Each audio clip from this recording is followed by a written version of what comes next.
Today I'm pleased to say that missing backpacker Carolina Wilger was located safe and well yesterday evening after an extensive search.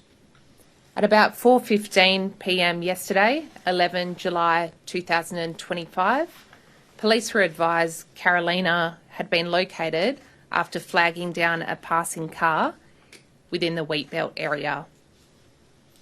Carolina was approximately 24 kilometres west of where her vehicle was abandoned. Carolina presented as exhausted, dehydrated and hungry. She had minor injuries such as cuts and bruises. Carolina was flown back to Perth at about 5:30 p.m, where she is receiving further medical assistance. This is the best result we could have hoped for. There is a lot of effort that goes into a search of this size. The resources deployed and the community support was significant. So to find Carolina safe and well is a fantastic result.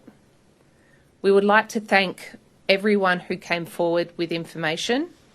We would especially like to thank the person who located Carolina and conveyed her safely to police. I would also like to thank the media for their support in making our community aware there was a young woman in need of assistance. We're incredibly grateful that she's been found safe, and obviously this is a huge relief for her family and all of her loved ones. We never gave up hope that Carolina would be found safe and well, and this is truly the best outcome and best result we could have wished for. The support of our Western Australian community is our greatest asset, particularly in a state as vast as ours. The incredible result just reinforces how wonderful the WA community is. Carolina is back in contact with her loved ones and provides her thanks for the combined efforts of the West Australian Police Force and the West Australian community. Thank you. I've got a question. I'm just curious why the OIC of the Homicide Squad is holding this press conference. Yes, so I come under the Major Crime Division. So the Major Crime Division has had ownership of this search from the start. We have a significant amount of resources and investigative structure that we can put over an incident like this. There is no suggestion of criminal behaviour or anything like that. It's purely a resourcing purpose. 24 kilometres west of her van. Are there any indications she knew what she was doing for 24 kilometres, or was it sheer luck that she managed to find the closest road? Look, it's sheer luck. The area out there, there's mixed terrain. It can be quite dangerous if you don't know what you're doing or where you are going. It's very easy to get lost in that area. For that many days to be out there, would it heighten her awareness of sound, of smell, or would it sort of confuse her even more? 24 kilometres is a long time to be travelling, I guess, lost. Yeah. So I actually spoke to Carolina this morning. So she confirmed that she was very confused and disorientated. So although it may have heightened her awareness to certain sounds, I believe she was just disorientated. And do we know what her first words were when she found that member of the public, and even what her first words were with police? Look, she was very traumatised and just overwhelmed to be able to have found someone that could help her. How is she now? Look, she's good. She's very fatigued. She's had a good night's sleep. She's had a shower. We've got her some food, which was a massive relief for her. So she's just taking it one day at a time at the moment. How did she survive? Like, do you have any indication how long she stayed at the car, or how many days she left the car for? Yep. So our information so far is she spent one day with the car after it became bogged.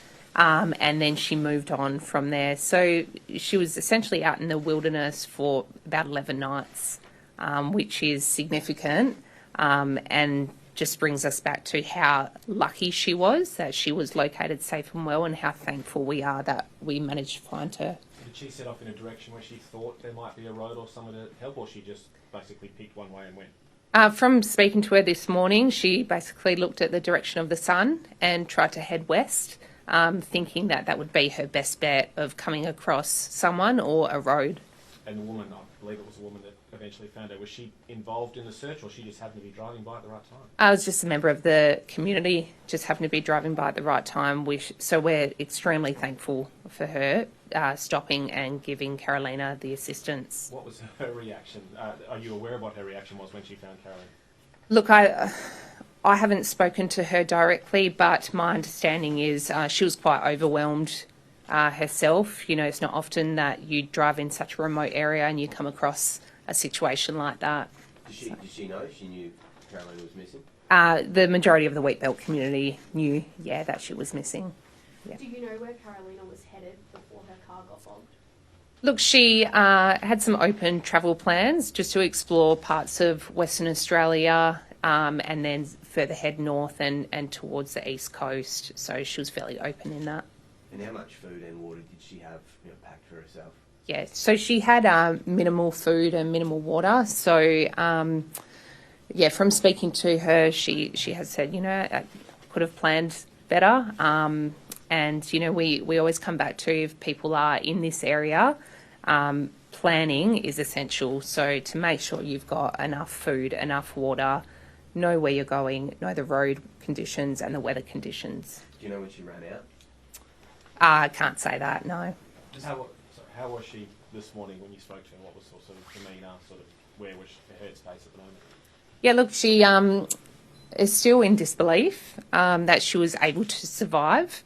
In her mind, she had convinced herself that she was not going to be located. 11 days out there is significant. So I'm sure she got to a point where she thought, well, no one's coming. She's coming to terms with what's happened, and we're just giving her that emotional support that she needs. What's next for her in terms of family? Are they arriving soon? So she's in frequent communication with her family, as we also are. There's no plans at this stage for her family to travel to Australia. However, it's still early days, so we'll let her make those travel plans and we'll give her whatever assistance she needs to facilitate that. Did you get to make that call to the family? One of my staff did. And how did that go? Oh, they were extremely relieved and thankful. Again, they were in disbelief that a community can come together and just throw every resource at locating their daughter. Did she explain to you about why she chose to leave the car after just one day? Just panic, thinking, well, no one's going to find me here. My best bet is to start walking. Hopefully, I would come across someone or a vehicle and get some help. And how harsh were the conditions out that winter settlement? She slept in a cave at one point. Was it dipping down at pretty cool temperatures? Oh, yeah, it was pretty cold out there. It rained quite heavily for a couple of days, and she was exposed to the elements. We're lucky it wasn't too hot out there, but still it's quite rough terrain. In your experience, obviously you've dealt with a lot of not so positive outcomes. Yeah. How does this compare to your other? Yeah, this is a fantastic result. These are the outcomes we work for. We are very happy with how the community comes together. It just shows the support that we have for one another, especially in regional WA. It's such a close-knit community, and we can just rely on each other to get the job done. I believe there was a friend that was supposed to travel with her. If that friend did, would that have increased her chances of being located even better? And on top of that, I think that friend also contacted police. How big of a role did that play? We don't have information to suggest she was travelling with another person. So we have certainly spoken to her friends and associates about her planned travel movements, but she was not travelling with anyone else. Do you expect her to come out of hospital today? And if so, is that the end of the police involvement in Carolina's case? No, I don't expect her to come out of hospital today. So she still needs some emotional support around her, and she still needs some of her injuries tended to. So once the hospital determines that she's ready, we will work closely with them and just facilitate next steps. And do you know the nature of her treatment? Is she just on an IV, or is she just there for the minor injuries? I can't go into a hospital treatment, sorry. What was her response to finding out I suppose, just how, this is a countrywide story now, to find out that she was kind of the centre of a, statewide search as well? Yeah, look, she's very overwhelmed. So it's not something that she thought she would become involved in. So I think she's just grateful that she's survived and coming to terms with that. I know it's still early days and she's focusing on her recovery, but has she indicated that she would like to stay in Australia? I know she wants to work in Australia in the future. So Carolina has told me that she loves Australia. She still has so much travel to do here.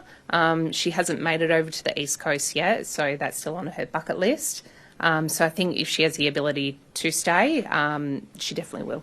One of the questions that's emerged in the wake of this is perhaps travellers relying over much on Google Maps or technology to find their way through remote places. Clearly there's an issue there. Is that something you would like to comment on? So I can comment on the Western Australian outback.